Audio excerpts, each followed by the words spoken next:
Seymour must be on vacation or something. I don't know. Usually here by now. Yeah. In jail. For Yes. some reason I didn't Nope. run. I was looking for one myself.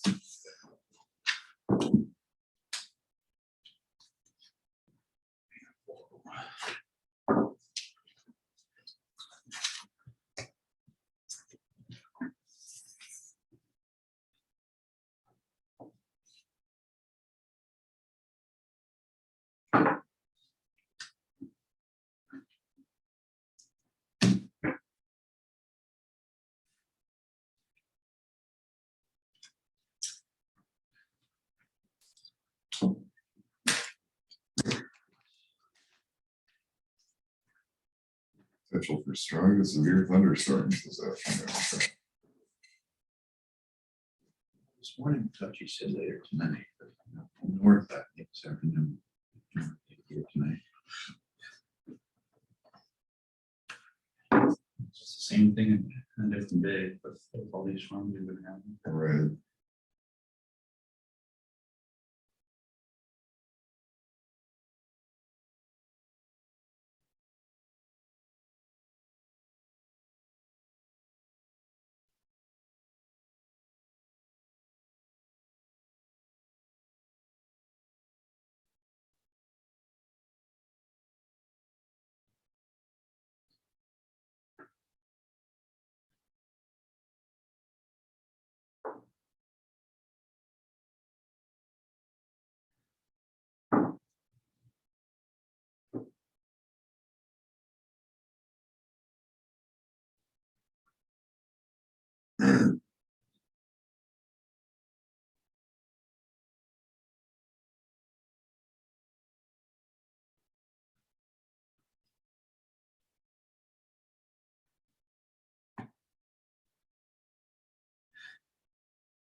See the Johnson's announcement yesterday for governor in Minnesota. No, I didn't. He's gonna eliminate the clean car standard. For you, sir. Where do you want me? You can be right there. That. Yeah, Lord help.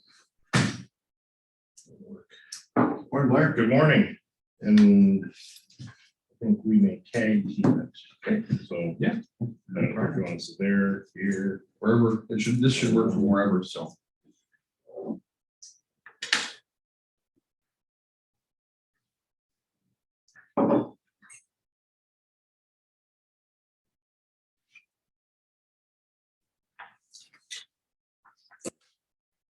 So these are, you have this link. Yep, it's on there. So it's Okay, so I just have to whenever I pull it up, it should be ready to click through, so. forward, backward. Yep. Very nice.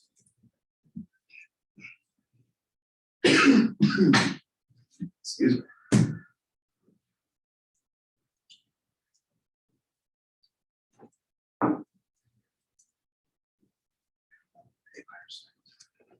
Things. What's going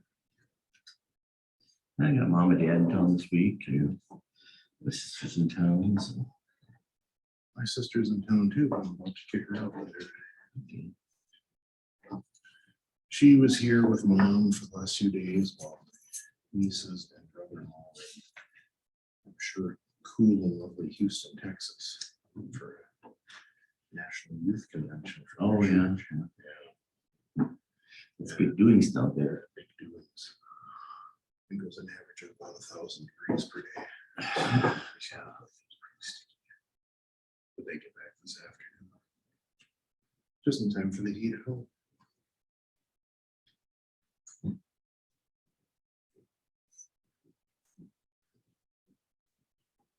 Morning. Rocky. Morning, here, what's days? Yeah. Morning, Russian Rocky. You doing?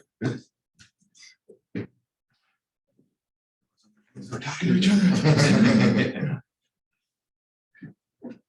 What I meant to do was to print out a copy of those slides. I do have to apologize. I have to leave at like 8:30ish. So when I walk out, it's not a glare.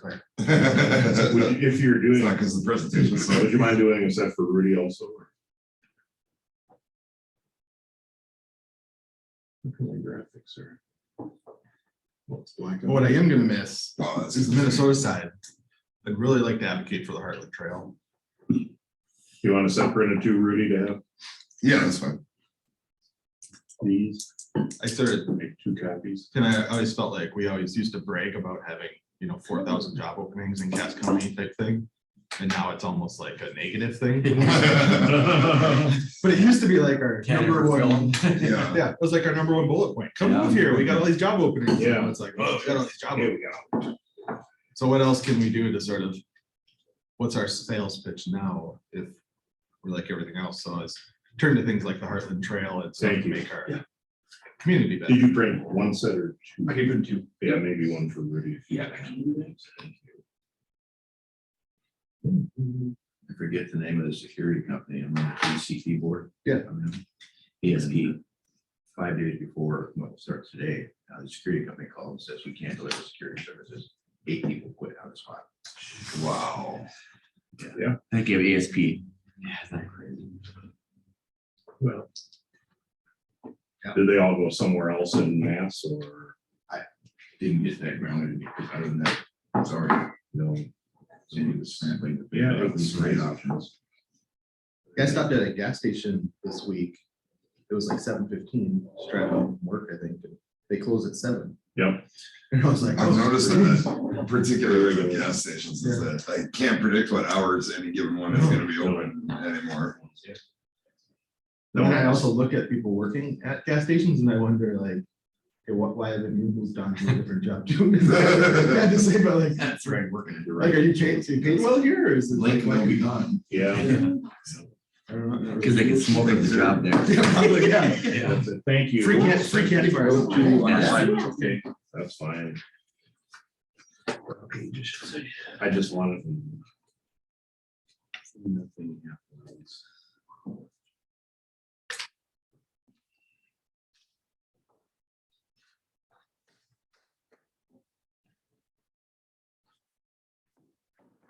Asked him, I was talking to Sean Riley, CIO for the state, and he's saying how he's having trouble. What's new in the power world? We get companies from the East Coast. Well, we're just making sure we can keep the power on. Saying, Yeah. what are you making there? Not so much us, but State. There's some issues with them. Are you doing a search? Line. That's great. I don't think. How'd you like to start tomorrow making double that? And oh, by the way, Generally you can still work out of your one of those same people spare things bedroom in kind your of house, just take for overnight your computer. And oh, by the Flip way, the if you have switch of 4 or your 5 life. colleagues will Yeah. join you. It'll be Let interesting in the us know. future too, if we probably get rid of more base load. It's like, Yeah. Have more units. hey. Yeah. Yeah, is that you? Hopefully we don't see that, but they're planning for it. 65. What to do, we run short, how we roll, and stuff like that. Not to be that guy, but hopefully it does lead to better technology 1990. and battery power. Yeah. It's just not. No, yeah, it's not at all. Well, So I I mean, mean, maybe put 100 miles a year on it. Yeah. We could find a way for Elon Musk to make money on battery power. That's Yeah. we need things like Well, I that. dropped a 302 in it. It had 6 cylinders, never ran around. Fuel injected. The, Fuel injected. They started at 64 and a half. 150 hours. Exactly. It was, the Mustang was introduced like within days of me being born, it was 64 and a half, so. One of these years. That type of storage, that has to be. Yeah, like if you could have a home generator that was really like a home battery. And they kind of have those too now, but they're not, again, not like days, hours. She graduated Yeah. She got it. In fact, Tesla makes it all back, they call it Tesla battery pack. In the fall. But it only I was pretty sure none of my ideas were original. It wouldn't cover for it. Well, I mean, in the 90s, I think it was a dream of mine to get one and restore it. But everybody had one. I was down over the years. And During one the afternoon, a guy was worked with said, I'm gonna take off early. I had a 67. Neighbor, I lived next to a Pete Sabo house, so it's a kind of a rundown, crappy house, but we had a bad neighbor for a while. And, they got their power turned down. I mean, there's one up in. Found out after a couple days they were stealing our power. Yeah, sitting on. They'd wait till we go to work and then they would jump over our I'm following fence you. and plug it. I went up to That Hendron turned out right. and there was And two then they brothers. would take it off before that we got had a home. farming operation in the- And then at night, they would do the same thing. And that brother that owned it was in the Midwest was out of college. So I talked to the one brother. Took a week to figure that out. I looked at it. This I called the cops on it, you know, the Right. cops like, well, just cut the cord. And I was like, Yeah, there's some rust I on mean, it, but did you go talk to drivable. them? I don't know, it's like, they're literally stealing. I can't. Well, my brother, I'm gonna be back tomorrow. that's dumb. Then he clarified, unplug it first. And I was like, well, yeah. Grandkids. I'm not gonna cut the cord. One I'm just hour gonna in add the it. age of Right. drive and. Hey, you're they're really gonna get it out. fighting over the car. He's just gonna sell his car and sell. How are their lights at night? Are they throwing lights? Yeah. And the sad part is, like, if they said, you know, hey, we're a tough time, we got our power turned off, we just need this for a little while, I would have been, yeah, so, you know, like, whatever, you're just keeping your fridge on. Right. Now I'm going, okay, careful what you say. And so anyway, we signed the deal, I got the title and. Just a relative of mine. And I go, and now the cars we should recover. No, Once he wants to check with somebody. Very nice friends coming. married life's great. Dog is getting better. Yeah, serving so that's good. legislature with each other. I mean, I say that, but Yeah. we'll see. Dog's body training. So that was in the midnight. I'm using her to Tony for the weekend. Well, now I'm at, because that's where Jennifer was working right out of college. She looked at Yeah, Hendon. I was there. Doing quite a well, bit. She hiring worked at out work again, so policy position, if anybody knows anybody, I need another person. I just met the HBA's new policy. Who is that? $100. Blanking on her name. And I. Very young, just graduated from Concordia. I don't think I saw anything yet. But he did the work. Public affairs and communications degree. Yeah, okay. Who was the person before that? You work on it Mark yourself. Beatty. I did everything except. Where do you buy go working on it? I've got a 57 Chevy and a 63 International. Think he's Scout. doing I some- can't fix a thing. And, My dad did all that stuff freelance and work none of now, it so passed on. Ryder has his own You just company. give those to me for free, Blair, and I'll Yeah, fix them yeah, up and okay. I'll work with my dad to fix them up. I'll let you ride it on one. Thanks a lot. Yeah. Stop the site. Yeah, I mean, she's having hiring problems, which The she 57 hates to begin with. Yeah. So, I don't think she's. Indoor and all that, but it's so nice. she should be doing things like this. It's amazing how that stuff just drags. My dad was bought that car together on Labor Day of 1970. It's just crazy how it's like every industry right now. Oh, I know. Every- Right out of I-29 in the main, it's Talk it's a legislative priorities. Node Act for years, it's an appliance. So- Yep. Rudy was listening in, but yesterday we had a meeting with the Yep, legislators. sitting back there when. And, for sale We sign were out. trying to kind of identify who's the key person. What priorities. Home. Yeah. Water. Yes, yeah. Infrastructure, Yeah, that runs, and but I don't want workforce. for anything. And we were like, we need to fix this. Yeah. So, if someone. 75. I don't know what the answer is, but We need So I someone. went you through. know, Well, it's the thing, and- it's not like- savings and loan right. It's not like, you know, Yeah, they're 37.50 out there. No. Yeah. $75. Right, It but- sat in the garage. I don't know, I'm like, since someone's gonna 4 be years able to later, be so doing that. story, but knows. I still about it. figured it'll be pretty good You know, return we don't on have investment. 5 Yeah, no days matter going in. Even if I have to put Right. a few It's a little bit more of a thousand targeted into it, approach, Yeah. is working with all the stakeholders, like there's gotta be some, No, it's crazy how much you could have bought. it's gonna be an area for you, some work. So I mean, $75. 75. You get $100 now. Yeah, I Still money. did. It's simpler when you're I thought you were trying going get to like Austin. skilled labor, and then we get down, Yeah. like, the Tony's, skilled Yeah. labor, Very focus. targeted and. Now it's kind of like, yeah, we need everybody. Yeah, heartbeat. Anything that would be- Fog of mirrors.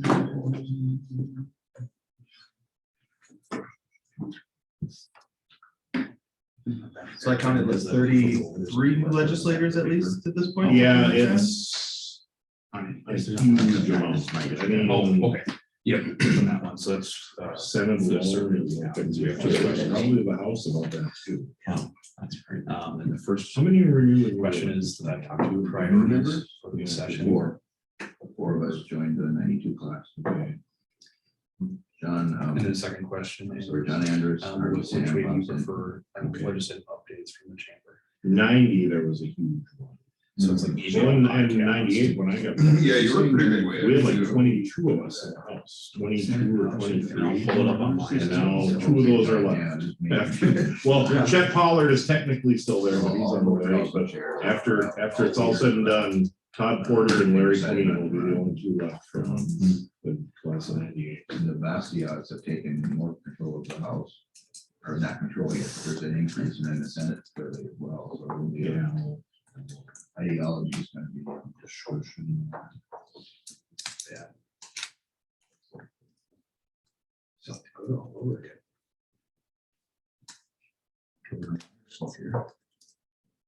There really should be a. Does anybody want to? Actually, yes, All around people. we'll get into that. Gonna have Bill craft for that. For what? East Dakota, West Dakota. Let's take Western Minnesota. We could just call ourselves Western Minnesota. Lakes country in here. Yeah, let's. Minnesota makes more sense than East Dakota, Fair. when you think about it, because, yeah, I like that. Do we have an agenda? You need one? Well, there was that discussion about dropping the word north here.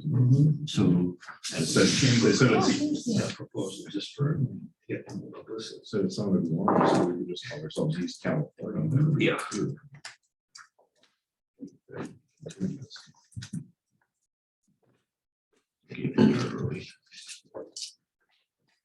One early, sure. Okay, we're gonna start a little early. Why not? Feeling lonely over here. Interview style. I think it's showered. Welcome to those that are with us and those that are joining us online.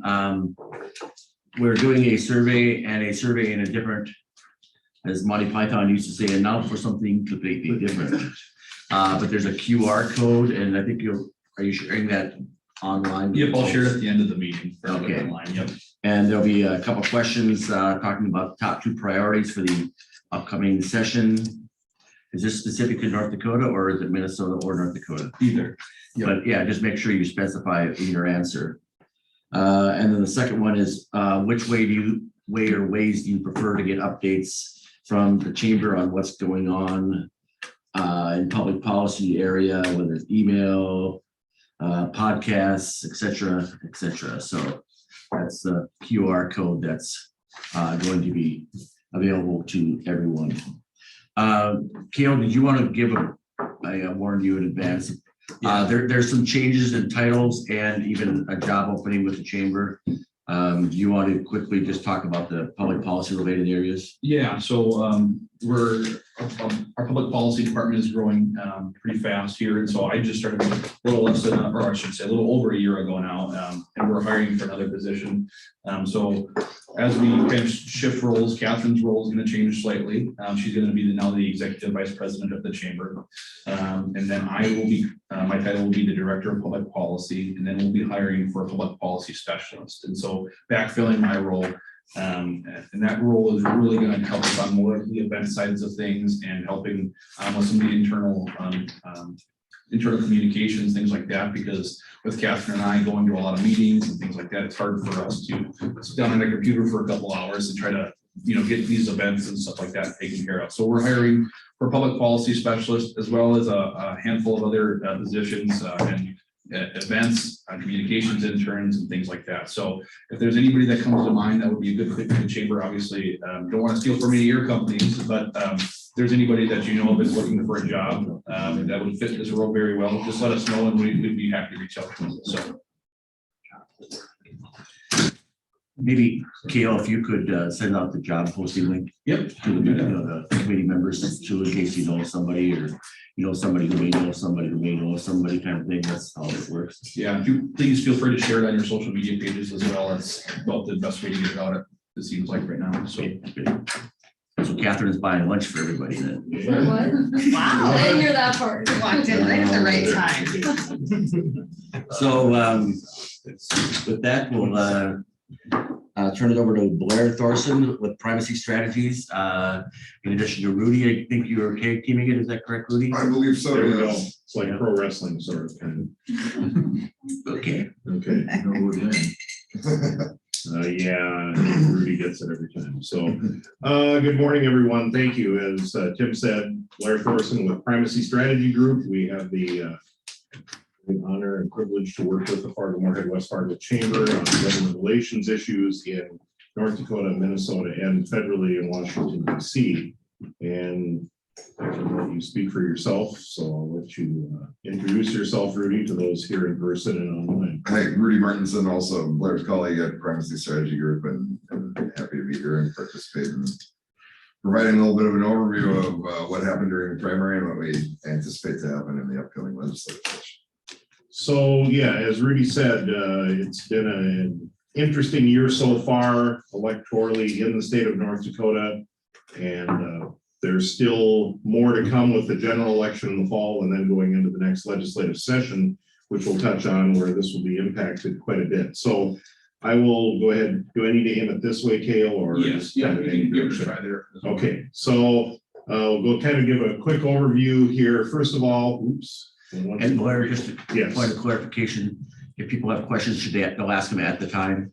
Yes, that's fine. If you'd like to, Raise your hand or, if there are questions during it, we're fine pausing and doing that. yes. But yeah, we don't need to wait till the end. So yes, the elections and the legislative session, there are big changes ahead. As we were having a conversation here before the meeting started, a large turnover in both chambers of the legislature, both the House and the Senate. That's due to retirements, redistricting, and the primary, which took place in June. So just kind of a quick overview of the chambers. The North Dakota House, there are 94 members, 48 equals a majority. And right now the Republicans have a super majority of 80 in the House, 80 to 14. And those are the Republican caucus. However, as part of that, there is the subgroup which has identified itself as the Bastiat caucus, named after Frederick Bastiat, who was a French philosopher and economist, kind of a libertarian conservative group, which in the House probably numbers around 20 or so, depending on how they identify. And I put the word hard right there because they seem to vote mostly for very limited government, not a lot of spending, or kind of a no on quite a few things. And again, they actually have more members if they were officially part of a official group than the current Democratic NPL caucus in the House of Representatives. So it's an interesting dynamic, obviously, within the majority to have this subgroup that kind of tries to sway things, or at least sometimes put sand in the gears when things are moving along. And then the House in North Dakota, unlike some other states, has 4-year terms. In a lot of states, it's 2 years for the House, 4 years for the Senate. South Dakota is a strange one where it's 2 years for everybody, but they like to do it differently. They're going to talk about them today. And so this year, the odd number districts in both the House and the Senate, and some even number of districts with significant changes due to redistricting are up for election. So go to the next slide. Rudy, if you'd like to kind of give a quick overview of the Senate, I'll hand it over to you. Sure. So Senate has half as many members as the House.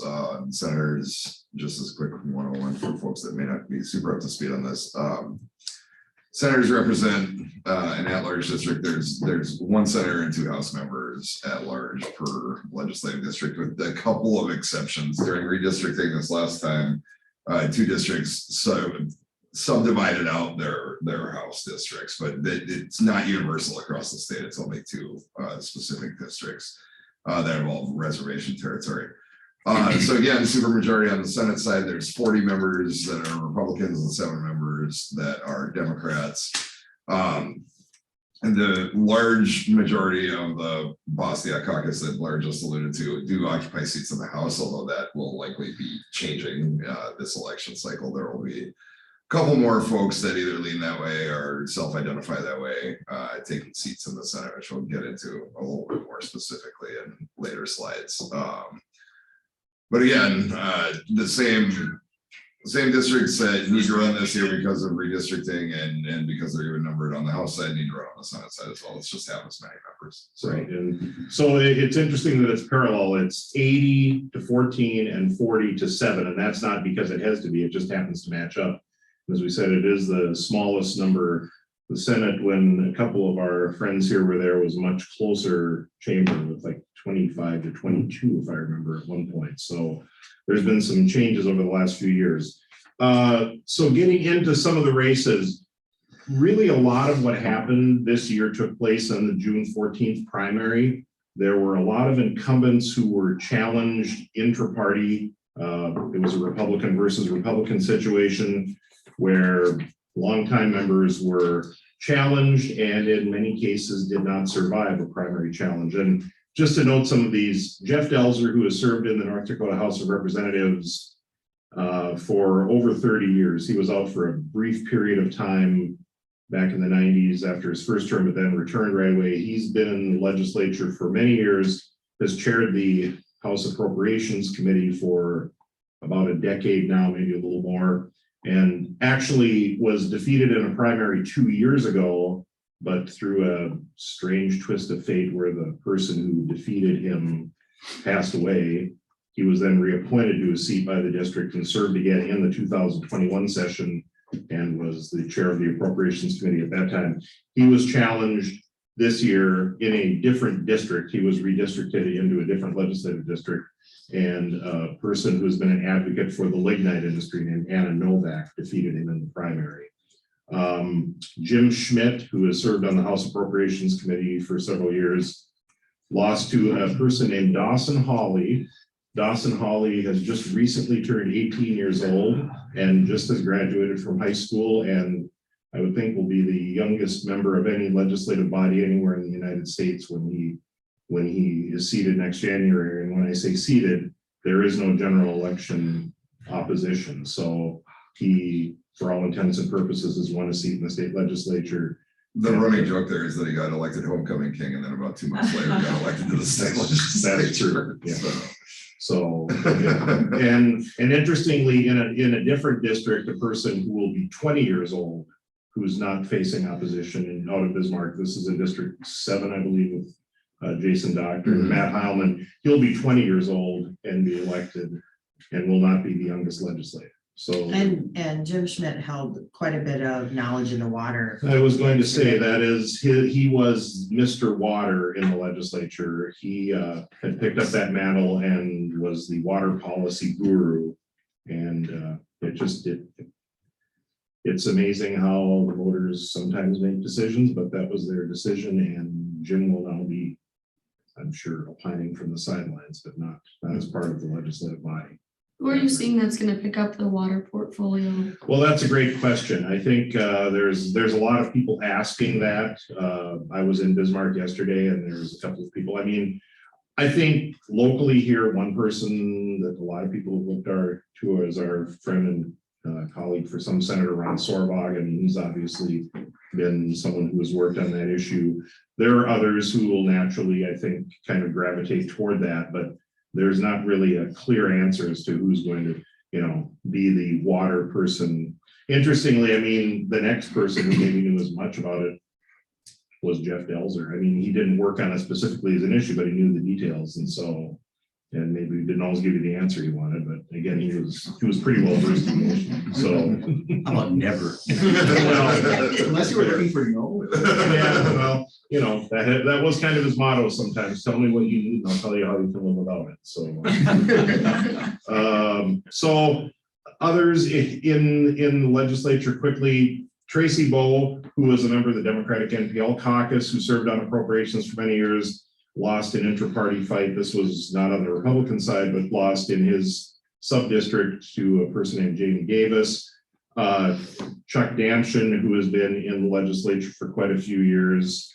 He vice chaired the Natural Resources Committee. Donna Henderson won that endorsement. Donna is pretty far to the right. I think and very honestly, Chuck is about as conservative as a person you can find, and yet he still ended up losing a primary to somebody who was further to the right than he is.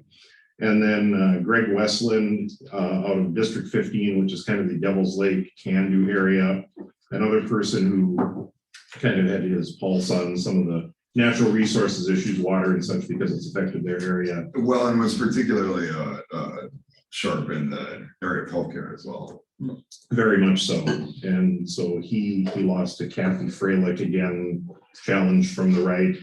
And then probably two of the biggest losses, Senator Jessica Bell, who chairs the Senate Finance and Tax Committee, lost. Rudy, if you'd like to maybe give a little overview of that race, and then Dave Elk. Yeah, so that was an interesting district because Chairman Delzer and Chair Bell were both from that same district, District 33, where they did face some primary challenges. That was not historically, Representative Delzer's district. He got redistricted into it during the most recent round of redistricting. But Senator Bell, formerly Senator Unruh, had served from that district since Randy Chrisman moved up to the Public Service Commission. About She was 2012, I think. she was appointed to fill that seat and faced a random challenge from a guy named Keith Boehm, who is long time involvement in the coal industry there. He worked at Milton R. Young Station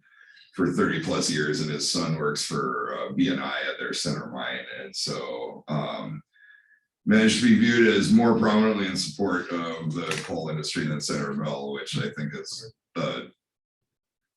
I don't think that's an accurate view that the voters took of that situation, but he wound up turning out victorious. And again, Anna Novak in the Delzer race is a prominent member of the group Faces of Coal, and has made a reputation in that district. And that's they were more successful at providing the perception that they would be better for the lignite industry than the incumbents, which was an interesting turn of events. And there was also a component of some social issues there.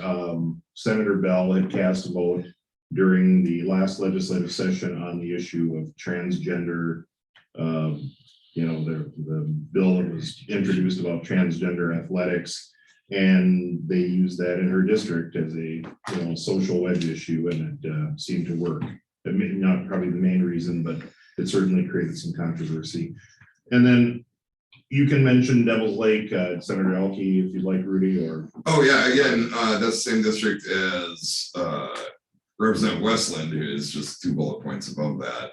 So Judy Estenson has been a Republican activist for a long time. She once unsuccessfully ran at convention to unseat Doug Goring as ag commissioner. So she's been around and attempting to get into elected office for a while, and she was successful in defeating Senator Elke, both at the district endorsing convention and then continue to be successful in that effort at the primary. So yes. Just a quick question. Yes. So are you seeing broadly anti-incumbentism, I guess, or are you seeing more just I think ideologically? it's a lot of ideological. I mean, these are people who, every one of the people who lost here, with the exception of Tracy Bowe, who was of a different party, but on the Republican side, it's more of a philosophical, how far to the right can you tack? And so what happened, and there was a question online that ties in very well to it, is were these people outnumbered or out-organized? A lot of what happened here is there were defeats at the district conventions where someone like Keith Boehm or Judy Estenson brought in more of their supporters to the convention and won the nomination at the convention by the party.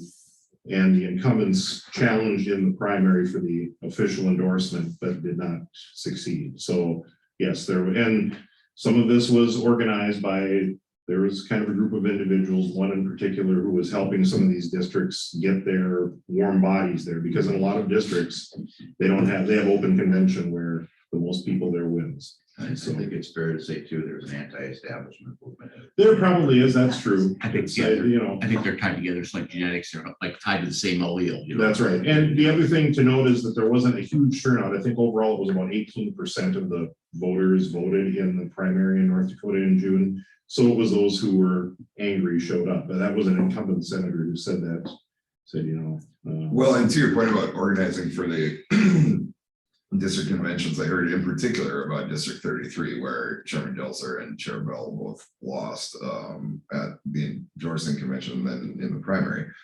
That district traditionally will have 35 or 40 people show up for their district convention. There were between 400 and 450 this year. So, and it took till 2 in the morning to get done with credentialing and balloting and all of that. So it was. Except the one Senator Hogan's wife, Mikey, was booed. Yes, that's correct. Yes. Yeah, so a very different dynamic than some of us dealt with when we were going through the convention process. We'll move on. So this slide just kind of highlights a couple of the districts. And Rudy, I'll let you jump in on District 8 if you would please, kind of give an overview. Sure. So District 8 is kind of parts of it are a neighboring district to District 33, which is coal country that we were just talking about. But it's kind of rural Burleigh County and then up to bordering on coal country. The Senate race there was particularly interesting because there wound up being an open Senate seat, and on the Republican side, there were 2 House incumbents from Representative Magrum was drawn into that district, and Representative Naring was an incumbent House member in that district. Decided to challenge, both Republicans decided to challenge each other for the Senate seats. It was a very, Blair used the word spirited on the slide, I would say contentious fight up there. And Representative Magrum was yelling and screaming, maybe. Yeah, some of that. Representative Magrum was ultimately victorious. It is also interesting in that is one of the districts where Governor Burgum's PAC participated prominently with some campaign dollars, and normally that turns out to be fairly effective, and in this case it just wasn't. He came out in support of Representative Naring and kind of the 2 House members that were running with him, and then Representative Magrum and the 2 House candidates that were running with him were the 3 that wound up being ultimately victorious. So kind of an interesting dynamic up there in that district. And then we also wanted to stop and spotlight District 10 because it's a newly formed district. First of all, let me apologize for I put the I before the R in Naring. I just noticed the typo. So shame on me. So go ahead, continue. Yeah, we also just wanted to pause on District 10 because it's a newly created district here in Cass County. We listed the candidates on the slide, both Republican and Dem MPL candidates. There are many districts in the state this year that are not going to be particularly competitive in the general election just because there are no candidates for one side. There's maybe not candidates running at all, or that it's pretty much settled. This is one where there will be an opportunity or not an opportunity, I think, unless maybe somebody will write in, where the Democrat and MPL party will pick up a seat because there's a single Republican candidate running. Now, the single Republican candidate is Steve Swantek, who obviously served, he might have been one of the youngest members of the legislature back when he was first elected, and now has decided to return to elected politics and will be facing 2 opponents on the, but again, you vote for 2, so it'll be interesting to see the dynamics there. And then Curtis Olofson was senator in the former District 10 in Northeast North Dakota and has relocated to the Fargo area and is now running in this new District 10. Go ahead and move on. Here is where it gets interesting. In the legislature next year, and this isn't electorally maybe going to be settled in November, but the people who are involved will be chosen at that time or somewhere around. We are going to see the biggest change in leadership in the North Dakota legislature that probably ever has happened, because in the Senate, you see the majority leader, Rich Wardner, has chosen to retire after 30 years or so. The minority leader, Senator Joan Heckman, her district basically disappeared after redistricting. And so there was not a kind of a natural fit. And I believe she is moving to a different community altogether.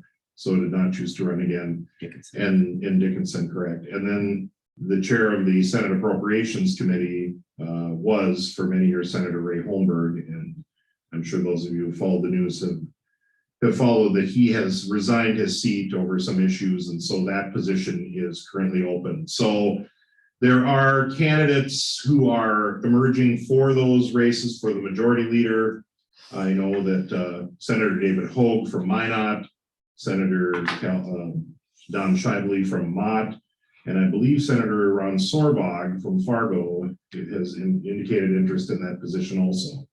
And so that will be decided.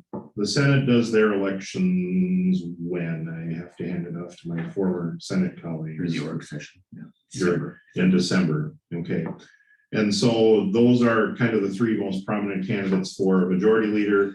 Minority leader, I have not really heard of anyone out campaigning for it, so to speak. Again, it's a much smaller caucus, but there will be, someone will take that position probably around the same time in November. Hopefully it's Kathy. Could very well be Senator Kathy Hogan from Fargo in District 21.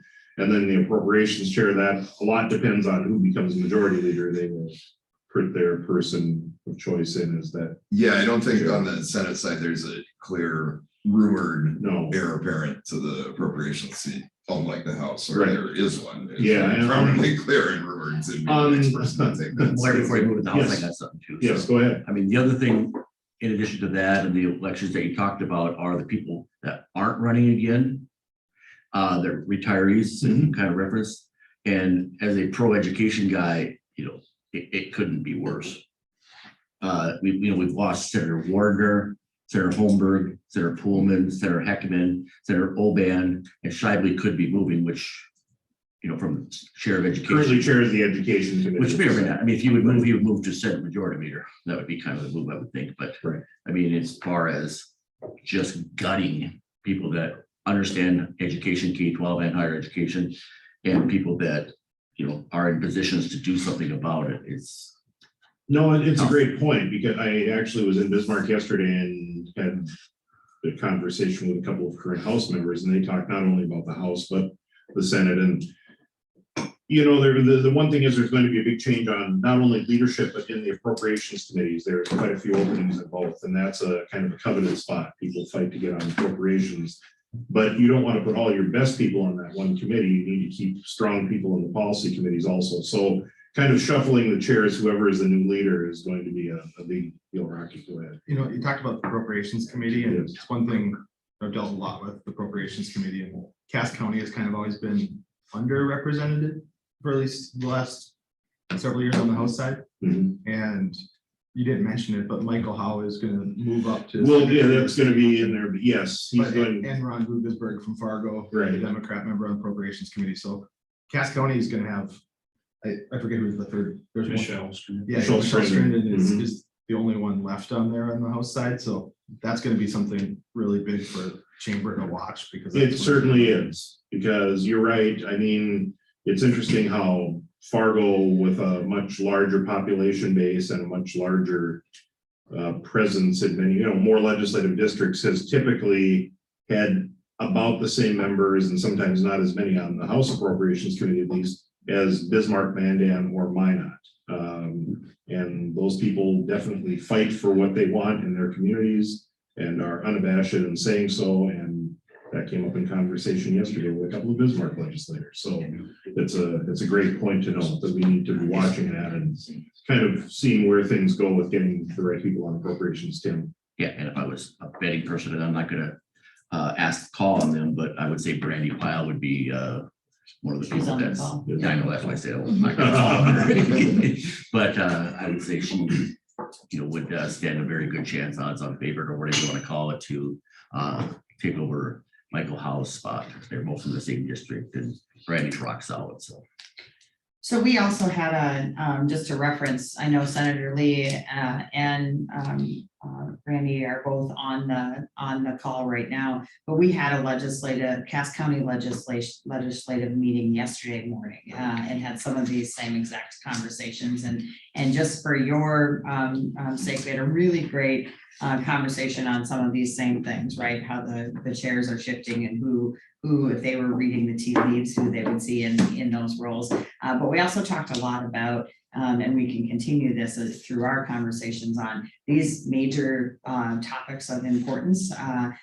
Who are our leads here at Cass County? Correct. Who are our point people on workforce and on education and on, so we went through water and all of those. And so we should just, I certainly don't want to speak for our two legislative delegates that are on the phone, but we definitely had a very robust conversation and a little bit of strategy conversation around what we should be doing with a significant focus on Cass County delegation, cohesion, and kind of elevation of influence and why that's needed and how and what we need to do that. So. And that's absolutely a great point, because this does present a wonderful opportunity. I mean, it'll be a little chaotic, there's no doubt, but we have some strong champions in our region who can kind of fill those voids that are going to be there from the shuffling of the chairs and moving around.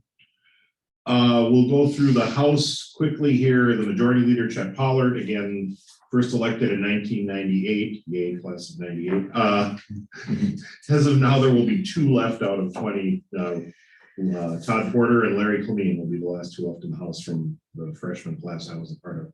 But Chet Pollard is retiring after 4 years as Majority Leader and 20 plus years in the legislature.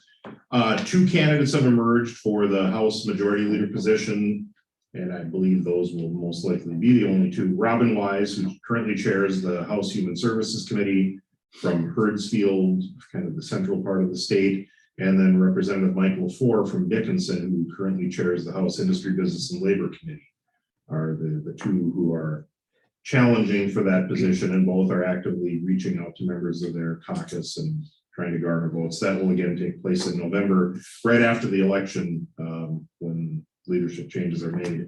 The assistant leader position is currently held by Representative Scott Lauser from Minot. He is leaving that position because, I'll get to the next one quickly, he is one of 3 candidates who have emerged for Speaker of the House. He is also being challenged by Representative Larry Ballou from Minot, a different district in Minot, and Larry Ballou formerly served as Speaker and has now chosen to run once again. And then Representative Dave Munson, who is on the ballot this November, survived a primary challenge, but is running, I believe they do have opposition in that district, so he does have to win the November election, but he's been a longtime member of the House, so he is also seeking the Speaker's position. And the interesting thing is the Appropriations Chair is going to be open because of Jeff Delzer not returning. From what the word on the street is that both candidates for Majority Leader have settled on the next chair of appropriations, most likely to be Representative Don Vigasaw from Cooperstown.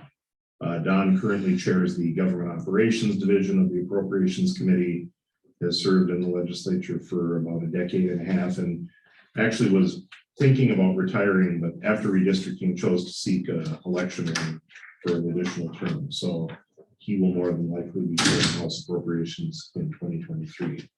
And he's a solid. Very solid, good person, And and you got family in Fargo. a lot of family in Fargo. Strong Bison supporter. I see him games every Saturday. Section So- 34. Yes, that's right. So moving on.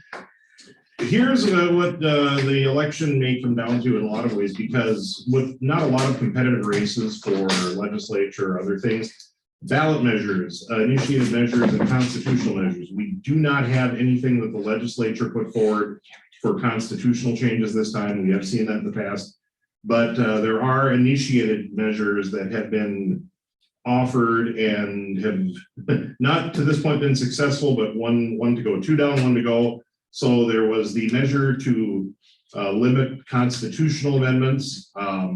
This was a group that had kind of worked to gather signatures to limit to a single subject and have a higher threshold to change the Constitution. And as you can see, the Secretary of State reviewed the signatures and found that quite a large number were rejected due to a variety of reasons. So that ballot measure did not make it to the November general election ballot.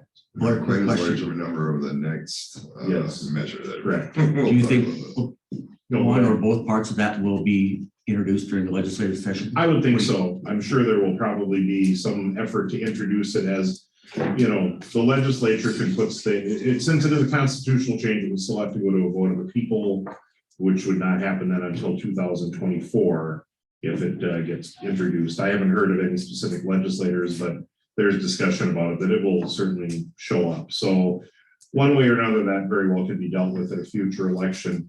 And then Rudy, I'll let you kind of discuss a little bit about the next one. As you said, not quite as many thrown out, but there was a term limits issue. Sure, so there was a group, largely driven by some of the same people that are behind the organizing of the mass, sort of libertarian leaning tournaments, yeah, district conventions that we talked about earlier.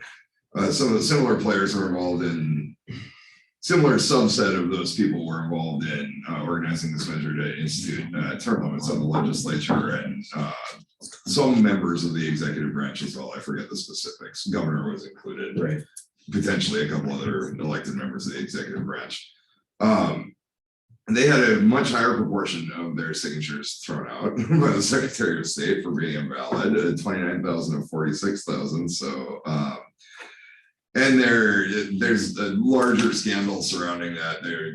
That signature collection effort has been turned over to investigators for potential investigation of potential criminal violations in the methods that they use to conduct their signature collecting process. So long story short, the term limits issue is not going to be on the ballot this fall either. To Tim's question, I wouldn't be surprised to see somebody try and run that up the flagpole at the session as well. I think the legislature is less likely to move that forward than they are the previous one that we talked about. But there are groups, I know, like there's a group called US Term Limits who came in and supported some candidates in the last election. So I would guess that some, as you said, some individual or individuals will put forward a bill on this. But this one was kind of a circus to begin with, and it certainly, you know, they're challenging, the group behind it challenged the decision of the Secretary of State and the Attorney General, but I think there's no doubt that something may occur going forward. So And one of the, just that they had, you know, the name Jason Jared Hendricks is Yes. floated around a lot, the Basquiat connector. right. This was another example of getting rid of the establishment or those that have been around a while. That's The true. motivation. Yep. behind it. That's very, very And good. you know, the last time this came up, it's been a while ago, and they got it on, and it was voted down handily Mhm. by the state, but there's naturally a 40% to plus turnover in the legislature. Yeah, Just it- has it- been retired. yeah, I mean, Not every 4 years. Yeah, Oh, yeah. it's significant. Yeah, we got the numbers from the Secretary of State not so long ago, and it's sort of naturally just through retirements and election process and so on. You know, it's different from other legislative bodies, and it's a citizen legislature, so, you know, people come serve for a while and then they leave. Yeah, after So this this fall's turnover- election, there'll only be about 20 out of the 47 senators I served with when I left, so 6 years. Cut in less than half. So the turnover is not any greater than normal turnover, is that what you're saying? Right now, well, I do think this one feels unprecedented, especially at the leadership That's a level. great point. Significant, Yeah. yes, but And it was rejected the last time it was on the ballot. I think, you know, it would be interesting to see because we had the ethics measure that obviously passed by the citizens. And if this did make it to the ballot, I think it may have had a fair to even chance of passage, but it'll be back again. In one way or another, we will see this, I'm certain. So the one that is the one to go is kind of hot off the presses. For those who remember presses and newspapers, and my kids wouldn't understand that term, like hang up the phone, what does that mean? But the issue of adult use legal cannabis. There was a bill in the legislature during the 2021 session, House Bill 1420, which some people laughed at because 420 is a euphemism apparently for use for that. So legislative council Someone at legislative council. had some fun. We did that, yes. That was intentional. Yeah. So that bill would have set up a framework for legalization for recreational uses, it's called. We already have medical marijuana in the state of North Dakota. And for full disclosure, Primacy Strategy Group does represent Curaleaf, which is one of the growers and operators of facilities in North Dakota for medical marijuana. This would have legalized it for recreational use. It passed the House along with a bill to tax it. It went to the Senate where it was soundly defeated. So this group started gathering signatures in April. They need at least 15,582 to get it on the ballot. They submitted about 10,000 more than that on Monday to the Secretary of State's office. And their claim is that they've already gone through and validated the majority of these, have crossed off a lot that they found that were. So they think that this 25,000, not many of those will get thrown out. So we'll see what happens. 35 days to get it, and then that would get on the ballot. Yes. Go ahead, Senator. And I know we have to move along here, but go ahead, Senator Lee. Hi, Blair, I just have to say it was not soundly defeated in the Senate. It lost by 1 vote. And it was a disappointment to me, not because I like any of this, but because, as Representative Jason Doctor said, who did a lot of work on this preparation of the bill that was presented last time, never had so many people work so hard on something they hated. But the whole goal was to make sure that there was the opportunity for some state regulation in the same way that the medical marijuana is, with inspections, with testing of dosages, with required markings, that are critical to the purity of the product. You can buy it in the street for less money and it may have fentanyl in it. It's just such a big deal at this point. But anyway, it was a good measure. And I'm disappointed that it didn't pass, just because the state would have at least had some control over this. And with initiated measures, if it's a constitutional measure, this is what people don't understand. Nobody paid attention in government class, and I guess maybe I didn't then either. But if it's a constitutional measure, it takes another vote of the people to change anything. If it's an initiated measure that is statutory, in the first 7 years, with a 2/3 vote of each house, something can be changed. Otherwise, after 7 years, it can be changed by the legislature. With the medical marijuana bill, we did deal with it immediately after its passage on the ballot, because they had cut and pasted stuff from several states together, some of it statutes, some of it rules. And whoops, even though it was going to be legal to purchase it, it was still a felony to possess cannabis. And so whenever we got hammered for having interfered with the wishes of the people, I would say, well, if you want to be a felon, if you're caught with it, you left that part out. And so we fixed it. So it is just critical that the chamber and other people citizens look at whether it's a constitutional amendment or whether it's a statutory change, because there is no way, nothing is perfect, for heaven's sake. And so there needs sometimes to be the opportunity to fix it. And it was important to do what was done with medical marijuana. It takes time to do the rules to make sure that all of that is in place properly. And that is, as much as possible, it can be available for people who, in the medical side, had a reason to be using it. So anyway, I wanted to explain a little bit about what the differences were there, because I think it's critical in an issue like this one. But anything else, if it's constant, and proponents of certain issues want it to be constitutional because they don't want those dang legislators having anything to say about the issue that they are sure they have the perfect solution to. So please be reluctant to sign petitions, and please be reluctant to vote for a constitutional measure unless you really know what that constitutional measure is going to do.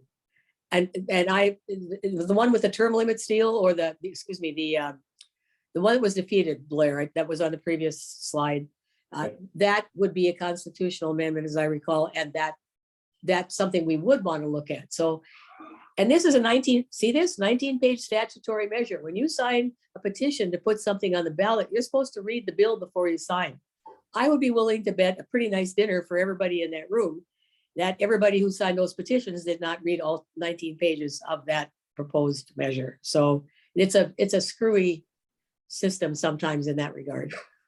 No, it's a great point, and Senator Lee, you did a great job explaining this on the floor of the Senate, but again, it did not move. How much you have left, Blair? 2 more slides we'll go to, so thank you. I'm not sure. Okay, so if I can, there we go. So this just gives a quick update of the other. We have 2 Public Service Commission races. One because there was an appointment to the position this year when the tax commissioner who was on the PSC moved to the tax commissioner's office. Attorney General, and all of these races do have challengers, except I believe for the tax or commissioner. Correct. There are challengers in those races. You mentioned Michael Howe from Fargo is running for Secretary of State, and the others are mostly incumbents. And then we have the U.S. Senate race with Senator Hoeven and Senator Armstrong for Congress. They both are heavily favored to win. I mean, 2 of the most popular politicians in the state of North Dakota. And so we shall see. I think it'll be interesting to see where that goes, but probably not a key race, either one of those. So that is it. We do have local races also, including Cass County Commission. I know one of the candidates was sitting here a moment ago, and some other key races, but that is kind of an overview of there. Just to give you a shout out for one of the races, the county commission, you and friend Ben. So that is kind of an overview of where we're at, and stay tuned. It'll be interesting to see how everything shakes out with leadership in the next session. And again, a great opportunity for us as a chamber to kind of help. And I think if you have any questions, either email Blair or yes, Keel and get the Blair or whatever, because we're up against. Yes, I understand. I apologize for the time, and so we're going to shoot it over to Katie next. All right, very quickly, just kind of teeing up this next legislative session. Thank you, Blair and Rudy, for that presentation. That was great to kind of lay the groundwork. The goal of today or for the next 20 minutes is to hear from you as business leaders on some of the areas that you would like to see the chamber weigh in on this next legislative session. The presentation was obviously North Dakota for today, but this could be for either of the states of business issues. The goal right now is kind of in the discovery phase of what are some of those issue areas we should dig into. And then over the next month or 2 here, we're going to start having conversations with other stakeholders, other business leaders to kind of vet those ideas and figure out what are some of the main legislative priorities that we should work on this upcoming session. We will still do this fall, the public policy guide that has kind of our overarching areas. But the goal this year is to have a little bit more of a direct approach with 5 or so key priorities, maybe a few more that are going to be areas that we work really heavily on so that we have something to work with the legislators on ahead of time. And at the end to be able to review and show how they voted on those specific priorities. So with that, just kind of overview, and we'll vote on those later on this fall on the specific legislative agenda. But right now it's just more of kind of a brainstorming of the main issue areas that you would like to see included in there. Kale? So I just wanted to mention too, is that in addition to all that, we're working on a legislative strategy internally kind of for both states. And so as we get this feedback, we'll kind of plug these priorities into that working document. And then on October 13th, I will have a presentation for everybody just on that priority legislative strategy, things like that, just to give you all a taste of what we'll actually be doing. And then the following meeting, we'll vote on our stances so we can come into the legislative process with those bullet points Catherine and I talked about. So. Take it away, Tim. Okay, well, anybody wants to weigh in, I guess I'll shoot it off if nobody else has anything until I see a hand raised or something. And some of these you would anticipate. Something for early childhood education and daycare, which has been talked about quite a bit lately on the list. I think there's an opportunity and a need to increase merit scholarships. That was passed in 2009 and has not increased since then, and inflation's got you there. And just in general, state employee compensation. A 2 and a 2 isn't gonna cut it. A 3 and a 3 isn't gonna cut it. You know, people are going to other places. Blair cited the person who was with IT who was making X amount, basically got offered twice that from East Coast and could still live in Bismarck. So everybody's cannibalizing everybody else's employees with that. So behavioral health certainly would be on the list, I think. And I think we need to do, look to how we can train more people, but not just train people traditionally, but I think we need to look at whether they're teachers in K-12 schools or medium-sized businesses to kind of what I'll call the old short course type things to get them up to speed and better prepare them for the realities of what they're going to encounter because of the changes with behavioral health. And I mean, certainly there's a lot of things that fall under workforce. Historically, workforce has been at the top of the list. I think there'll probably be less need for, I think the water stuff is kind of taken care of, it's kind of there. We just have to keep pushing and monitoring that, but it's been very high. But I think we're kind of in a place now, we're in a better place on that. So John's up. I know I see President Cook is on the agenda for the 8th, and I know he'll be bringing the list of the priorities that's been established by the State Board of Ag Research and Education, SBARE, and so those are investments in research here at the home campus and the agronomy center and then some of the other outlying. So that would be one that we would want to make sure we get behind. And then, just reinforce the workforce and the behavioral health. We're at Blue Cross, we're working with NDSU right now to conduct a statewide needs assessment and really focusing on the social determinants of health. So those gap areas, and we'll be learning a lot more about it, but we know based on the Schulte report and our preliminary work that there's just significant gaps in access in mental and behavioral health. Yeah, we're just as a side point, we're also trying to get President Flanagan from NDSCS up here. We originally had them both scheduled and then that fell through. So working on that. When we're doing this, I'm going to provide a 2-page handout.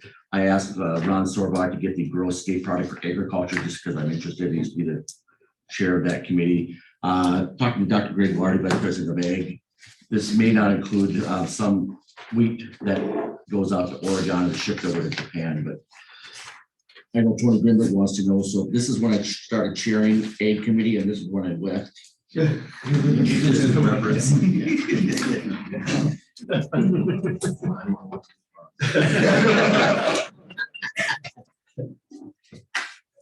John, it looked like you were formulating. Yeah. Workforce issues are key, and childcare is a big part of workforce issues. If people don't have childcare, they're not entering the workforce. We could take care of a lot of our workforce issues if we paid more attention to the needs of childcare, increased grants for childcare centers and subsidies for the low-income people who need childcare. Well, and to John's point, I mean, what we need is that drop down solution. Not just workforce. We need focus on workforce. Well, I mean, there's a lot of components to it, but what are those components that we want to most focus on? So this is a great time to interject. You all should have received, and if you haven't, let us know. We'll resend it. July 25th, Fueling Our Future is the combination between the EDC and the Chambers Initiative. July 25th, the consultants that we hired that do work across the country for states as well as for regions will be giving us the master talent plan, which will include direct recommendations for this region regarding talent and workforce. And so from that, we will be able to take some of those recommendations, add fiscal note to it, look at the scalability across the state, and then be able to move that forward. Without a doubt, workforce is the #1 thing I hear about in all of my community builder meetings, which we're doing right now.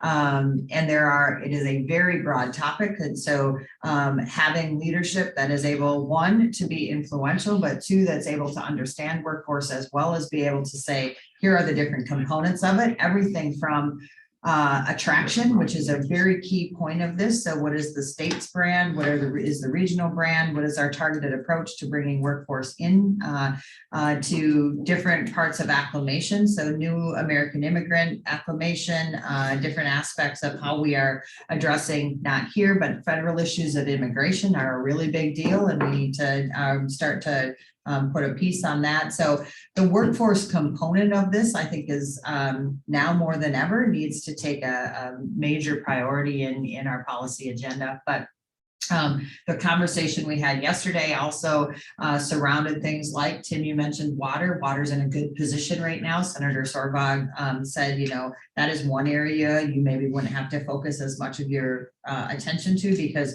we've got it in place. It's a matter of where it's going to be funded from, how it's going to, but at some point we may need some additional help to support some of those initiatives as we go forward.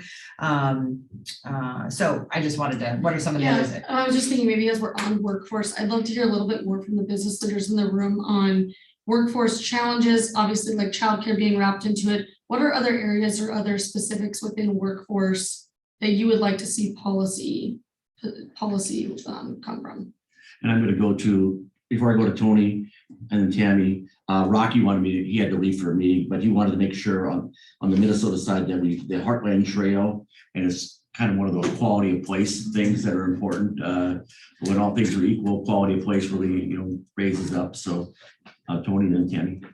Yeah, just 3 points, I guess, actually.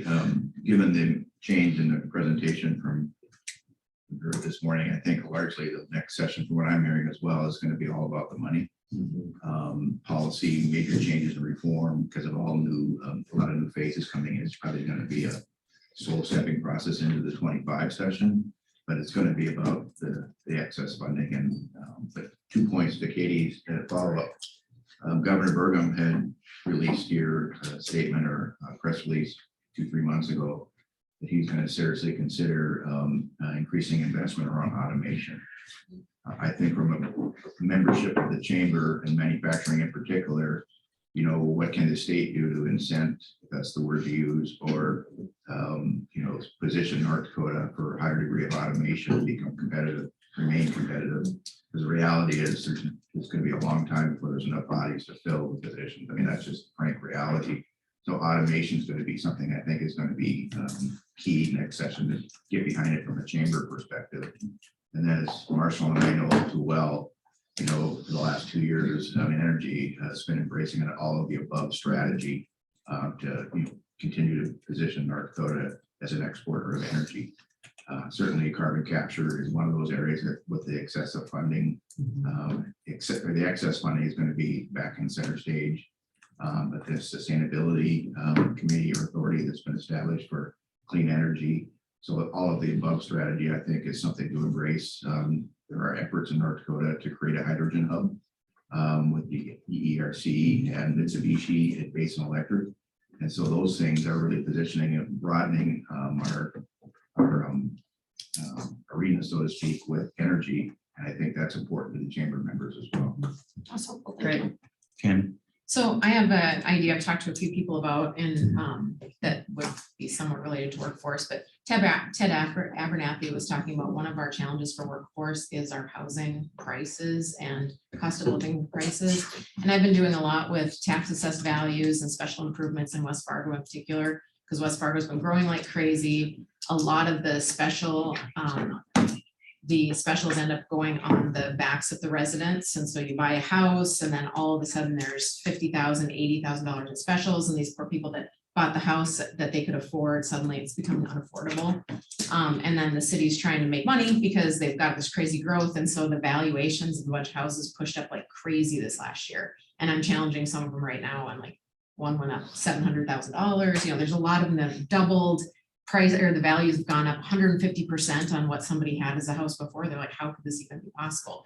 Okay, so to tie this into workforce, you know, one of the things that I see is with the property valuations, your property tax, 42% of it goes towards new schools. And that's part of the push here. We need higher valuations. We need more money for new schools because West Fargo is growing so quickly. They need a new school a year, a new school every 2 years. And so I was looking at, just this is just from personal perspective, how can we get some state tax relief for fast growing school districts? Because that would have, the mills go down a little bit, have the affordability of housing be a little bit better for communities like West Fargo that's been growing so crazy. And the reason I think it might be attractive is, you look at the Prairie Dog Bill, the Western North Dakota, when they needed infrastructure, water, sewer, roadway, the whole state came together and said, yes, we're gonna allow some investment. And even today that, West Fargo is in the top 5 of fast growth schools, but the others are like Minot, Waterford City, Williston, Dickinson. So you're looking at a lot of Western North Dakota support. If we could look at some initiative, and I'd be interested in, Judy Lee and Randy Pyle in particular, and your views on whether you think this would even be something that could be carried. But if we have statewide support for something that would provide some special incentive or tax relief for fast growing schools, because otherwise you're expecting those schools, 1 or 2 new schools a year here, to be built on the backs of all of these residents. And that's a lot to expect in a very short window of time, particularly when you're adding, water, sewer, highways, all this other infrastructure. So I've talked to Bernie Dardis about it. He's like, that is a fabulous idea. How do we push this forward? Who can push this forward? It's hard to be West Fargo pushing it forward. Talk to Joe, I've talked to Shannon, and I don't know if it would be something the chamber should push, because it is somewhat related to workforce. It's something that affordability, it's one of the things that Ted said is one of our challenges to workforce into the future. Yeah, So I just and throw in it out there fact, for conversation. in fact, I think that will be, housing will definitely come up in the workforce recommendations or some type of consideration. Ted, as we mentioned, Ted Abernathy, who works across many states and regions, said the number one thing I would do if I was trying to compete with your region is I would push the specials and how unfair and unsustainable this model is. And so it's, and I get it. I get that some don't agree. Tony's shaking his head about it, but I'm very interested in what can we do to continue to stay competitive against and amongst other regions, but also make it affordable. Housing is a challenge right now. You'll ask businesses and they will say the same thing. The ability to get a house with the ability to afford a house here is also very concerning. Sam, to your question, I think Senator Don Shively would be the person I would talk to if I were you, because he's kind of worked on some of that starting in 2013-ish. He put in some legislation to start pulling some money in a revolving account. I mean, and it all, it's not a grant. Here it is, take it and build whatever you want. But it's a low interest payback, which that marginalized rate really saves millions of dollars. But they're continuing to build that. So he would be the person who I know has an interest in that topic. So somebody had, sorry. Well, and just to add a couple other resources there, Jessica Thomason, who's in the State Department of Human Services, will be merged with Health Department, but she's got the housing portfolio and, such a strong background with planning here in Fargo should be a good one. And then the League of Cities might be a good partner on that, because I know I was visiting with the mayor of Wapaton, the new mayor, Brett Lambert, and they're doing also a lot to help invest in housing because they have such growth from Bobcat and Cargill and all of the industries down there.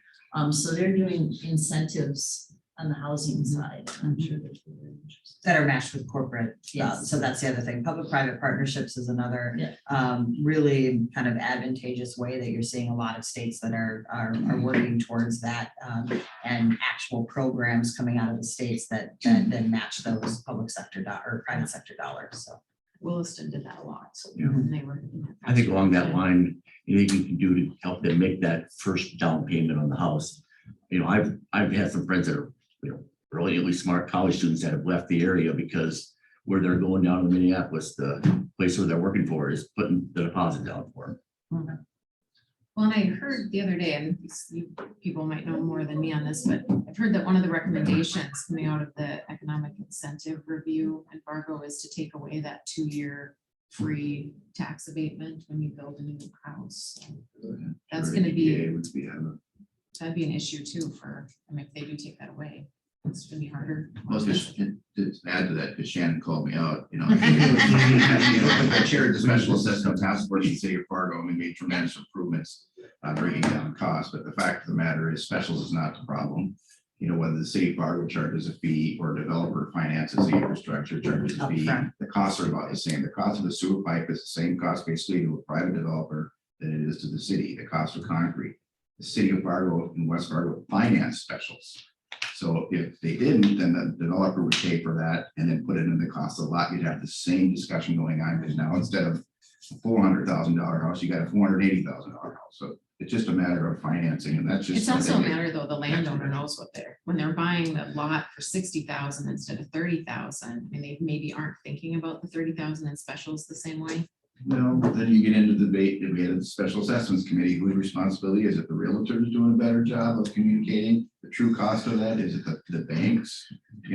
At the end of the day, the homeowner is responsible, the purchaser is responsible, to understand what they're getting into. I mean, that's the three-way that goes on with that, to that point. Anyway. Anybody else? Last person out? A couple others I was just gonna mention that we can think about later too: economic development, infrastructure, military, taxes. Those are the things that have come up as possibility areas. So, and we can further discuss these later. You can reach out to Kayla or I too about them, but. And I think that the other part of this is really, we as an internal staff are looking at what is our process for forming all of our, and there's been a very successful process in the past, but we've also taken kind of our policy positions each year to kind of a little bit of rinse and repeat, add to them, updated them. So are there new issues that are not in last year's or last session's position policy statements, which we'll email out to you again so that you see all of that, but. Yep, and so maybe for feedback, again, there's a survey on the back of your piece of paper, and then those that are online, Kale can send it again in there, but this just asks what are kind of the top 2 areas that you would like to see the chamber engage in during this session. So feel free to please fill that out so that we can get a better gauge on it as well. I'm certain there'll be a bill that will be well received by many that will deal with property tax, we'll call it buy down for schools. I think that's probably got a lot of legs. And I know there's an effort going on in this community to push for funds for so-called free meals for kids at school. So just share that. Anything else? Kale? The table is cleared. Sir. I hope, Senator, that Seymour, that you're at the next meeting in person, so work on that, okay? I'll do my best, but I've been in training. Okay. Good excuse. We all struggle without you. Thanks, everybody. Thank you.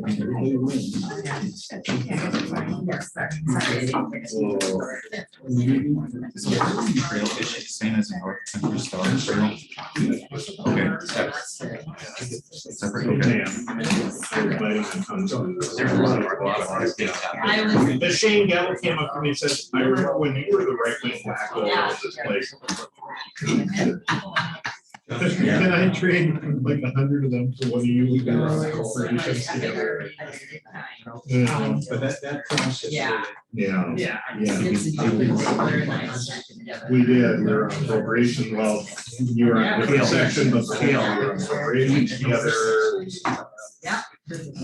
I do not envy this session. It's. Yeah.